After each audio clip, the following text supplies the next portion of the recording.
Senator Sofuna. Thank you, Honorable Speaker. Honorable Speaker, you know my position on the State of the Nation address. I have always held the position that the state of the nation is the state of a people, and that I personally do not trust the current president to paint the true picture of the state of the people. And again this year, Honorable Speaker, because of that doubt in my mind, I chose not to attend the State of the Nation. Honorable Speaker, there is usually a disconnect when you listen to the president from his words, between his words and the actions of his government. And some of us have come to doubt whether really the things that he says he actually believes. Honorable Speaker, let me start by something that would sound like sweet music to the ears of somebody like me who believes in democracy.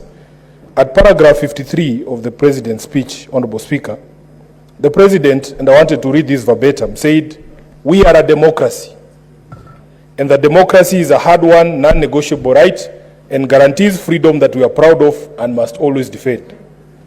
That our national democratic culture expresses itself energetically through robust discourse, boldly speaking truth to power, and holding leadership to account.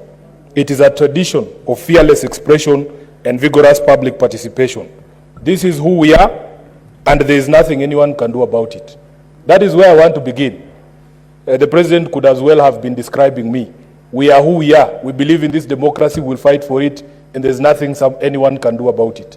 The question in my mind is whether the president actually believes in the words that he spoke. Honorable Speaker, if you go to another thing that he said that sounded like music to ears of the people who actually believe in democracy and participation of the people, he said that he had learned through the hard as well as customary ways that listening is a full-time occupation of leadership, and that all questions asked by the people must be answered thoroughly and in full.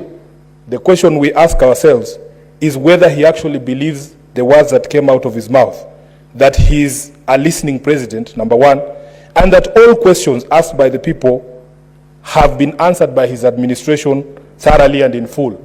And I want to make the quickest example here.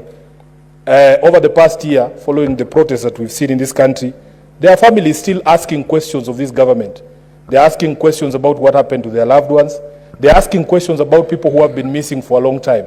And even in this particular speech, the president never provided any answers. Honorable Speaker, you go to paragraph 6. He says he desired to respond to the most pressing concerns that have been raised by Kenyans of all walks of life. And he went ahead and framed what, in his opinion, were the most pressing concerns that have been raised by Kenyans. And again, the question becomes, after framing those things and elaborating them very clearly, did he even, in his own speech, respond to the things that he had said were the most pressing concerns of Kenyans from all walks of life? Honorable Speaker, the president asked the question, number one, whether leaders understand the pain and struggles of the people. This is in paragraph 7 of his speech. I do not know whether he answered that question, but for me, and the feedback that I received from the people of Nairobi that I represent, is that we as a leadership, a political leadership, do not understand what Kenyans are going through. And it shows even in the sort of proposals that we put forward in order to solve some of the issues that have been raised by the people. The second question he framed was whether policies in the education sector are working. Honorable Speaker, I also do not know whether he really answered it. But from the feedback of the people that I represent is that education is in a crisis and that no plausible solutions are being proffered by his government. Then he asked the questions whether developments in relation to democracy, human rights, fundamental freedoms, rule of law, and transparency and accountability. This is in paragraph 8. Whether the direction of developments in relation to these issues is positive or negative. Again, Honorable Speaker, I don't know whether he answered it, because in the speech, I personally did not find an answer that is a true reflection of the situation on the ground, and some of the issues that Eddie has spoken here to point to a direction in direct opposite from the direction we should be going when it comes to issues of democracy, human rights, fundamental freedoms, the rule of law, transparency and accountability. He also asked the question whether policy and his administration is only in furtherance of service delivery or just in aid of political strategy.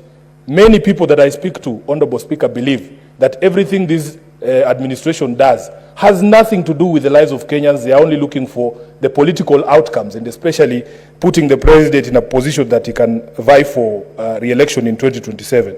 Honorable Speaker, then of course, as I expected, he spent a considerable amount of time looking back to the situation that he inherited when he came into power. And this is again something that even in my previous debate on his speech last year, we said we want to encourage this administration to be forward-looking. Yes, we understand the situation that was obtaining in September of 2022, but you are halfway through your presidency, Mr. President. You cannot still be talking about the war in Ukraine and the strictures of supply chain during or out of the war in Ukraine. We want you now to move forward, because at this particular point in time, you cannot still be talking about 2022 and telling us that you have laid firm foundations that maybe many of us do not see. Honorable Speaker, of course there were issues with some of the figures that were being thrown around in his statement. For instance, he claimed that inflation at the point he took over in September of 2022 was at 9.6%. Massaging of those numbers, whether it is by a small margin or not, is aimed to achieve a certain end, that the perspective is to be painted that he inherited things that were so bad, but that he has brought them back to life. In fact, statistics from the Kenya National Bureau of Standards show that inflation was at 9.1. A difference of 0.5 is not a small difference. Honorable Speaker, he also made a very bold claim that the foreign exchange revenues the foreign exchange reserves have risen to the highest in the last 10 years. That is just not true. If you look at the CBK report, Honorable Speaker, the highest we have had in terms of foreign reserves was 10.01 billion shillings as at 30th of May 2019, which was less than 5 years ago. So it simply is not true that the reserves are at the highest in the last 10 years. Then there is a claim that even the majority leader has tried to repeat here. He made a very clear pronouncement that the Social Health Authority will pay all October claims. In fact, he said by the end of this week or during this week. Honorable Speaker, I heard the majority leader saying he saw a list somewhere indicating that hospitals have been paid. I can confirm here, Honorable Speaker, that that money has not been paid as we talk today. Honorable Speaker, then there was this issue that Senator Khalwale alluded to of a standing ovation. Personally, I was embarrassed for all my colleagues who were present in the House that day, because I believe personally that you are not supposed to expect praise for doing the right thing. You are not supposed to expect praise for doing the right thing. This is something that Kenyans have raised objection over for the past few months. And I want to thank my colleagues in this House, especially Senator Onyonka, who has stayed on business on this question of the PPPs involving Adani. They say that where there is smoke, there is fire. There were always signs, Honorable Speaker, and all these signs were brought to the attention of the public and to the attention of the administration. There was a point at which Adani's accounts in Switzerland were frozen, and we brought it up in committee, the Committee of Transport, when we were discussing the JKIA deal. But nobody was listening to us. As late as hours before the President's address, the Cabinet Secretary for Energy was appearing before the Energy Committee of this House. And he was insistent that even in light of the new information that he had gotten of the indictment in the US of the Adani directors, that the thing would still go on. Honorable Speaker, if there is something that we have learned about the Adani debacle, is that if we stick to the principles in Article 10 of the Constitution, we will never get it wrong. Some people have challenged those of us who are making noise about this particular process because they have not understood the noise we were making. We were saying the Constitution requires that if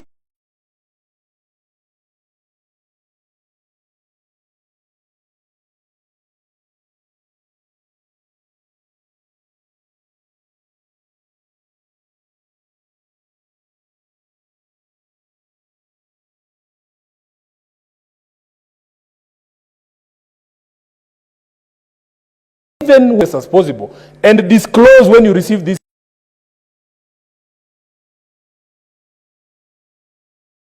interest, that these interests have been received. Finally, because I can see the light is on here, Honorable Speaker, the President concluded by saying that the state of it means the ability to endure suffering without breaking or incurring permanent damage. So he knows the breaking or incurring permanent damage. So he knows the truth. He knows the truth that he has stretched Kenyans to the end, but he knows that we will not break because we are like the proverbial donkeys. Senator, I give you 1 minute to conclude. I thank you, Honorable Speaker. I was saying that the synonyms that I saw for resilience is a person who has ability to endure suffering without incurring permanent damage or loss. So, Honorable Speaker, he knows that Kenyans are suffering, but that somehow he has discovered that we are resilient, we can take more and more punishment without breaking. And I think this is the only thing in his speech that I agree with. I thank you, Honorable Speaker. Senator Cherargei.